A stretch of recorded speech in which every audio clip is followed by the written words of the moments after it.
என்னை மட்டும்தான் விட சொல்லணும்ல.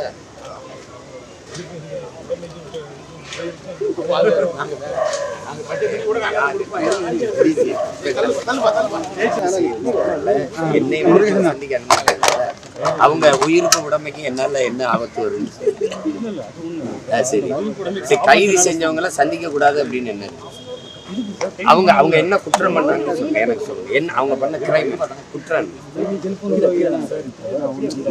நான் உங்ககிட்ட கேட்கிறேன், அவங்க செஞ்ச குற்றம் என்ன? எதுக்கு தொடர்ச்சியா கைது பண்ணி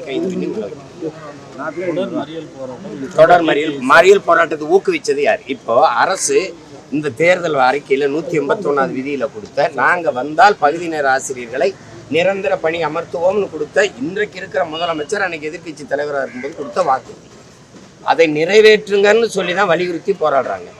இது குற்றம்னு எப்படி ஆகும்? அப்படின்னா இந்த குற்றத்தை தூண்டியது யார்? இந்த வாக்குறுதியை கொடுத்தவர் தானே குற்ற செயலுக்கு காரணம். அவர் மேல என்ன நடவடிக்கை இருக்கு? சாலை மறியல் அந்த வளாகத்துக்குள்ள பண்ணது எப்படி சாலை மறியல் ஆகும்? சரி சரி, அவங்க வைக்கிற நீங்களே கேட்டீங்க, என்னை கொஞ்சம் சொல்லுங்க. சரி சொல்லுங்க. சாலை மறியல் பண்ணாங்க,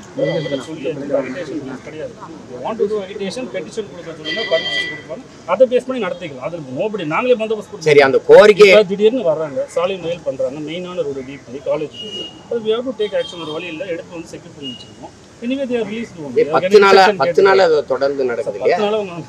ஜூலை 8ல இருந்து நடக்குது இந்த போராட்டம். இல்ல கன்சர்னா நீங்க கன்சர்ன் என்ன பண்ணும்? முதல்ல ஆசிரியர்கள், அவங்க யாரும் படித்தவர்கள், பொறுப்புள்ள ஆசிரியர் பணியில் இருக்கிறவங்க, அறிவார்ந்த மாணவர்களை உருவாக்குற ஒரு ஆசிரியர் பெருமக்கள், அவங்கள வந்து டக்குன்னு என்ன பண்ணணும்? நீங்க இந்த கோரிக்கையை ஏற்று கல்வி அமைச்சரோ அல்லது யாராவது வந்து இது பண்ணி அதை சரி பண்ணியிருக்கணும்ல. சரி, நீங்க தான் சொல்லுங்க, என்ன பண்ணிருக்கீங்க? பேசி என்ன சொல்லப்பட்டிருக்கு? அது நீங்க அவங்க பேசுனவங்க யாரு? பேசுனவங்க முதல்ல ஃபெசிலிட்டேட் நான் போய் நம்ம முதல்ல அரெஸ்ட் பண்றோம். ஃபெசிலிட்டேட் முதல்ல நீ ஃபர்ஸ்ட் சிவானந்த சாலையில் வரும்போது 2 நாள் அவங்களை கூட்டு போய் நம்ம பேசுவோம். So but as a police we have taken action facilitating for the peace talk. We are தொடர்ந்து வராங்க. ஸோ அவங்க கோரிக்கை நிறைவேறலங்கிறாங்க. அது நம்ம கோரிக்கை அவங்கள நம்ம போய் எதுவும் மெரிட் ஆஃப் இதுக்கு போகணும். But you are secured and இது லாக் அப் அண்டர் அவர் கஸ்டடியில். இந்த நாட்டில் கைது செஞ்சு நீங்கள் வந்து சிறையில் அடைக்கல, ஒரு அடங்கத்தில் அடைச்சி வச்சிருக்கீங்க. அவங்களே நான் சந்திச்சு அவங்க சிக்கல் என்ன பிரச்சனை என்னன்னு கேட்கறதுல உங்களுக்கு என்ன பிரச்சனை?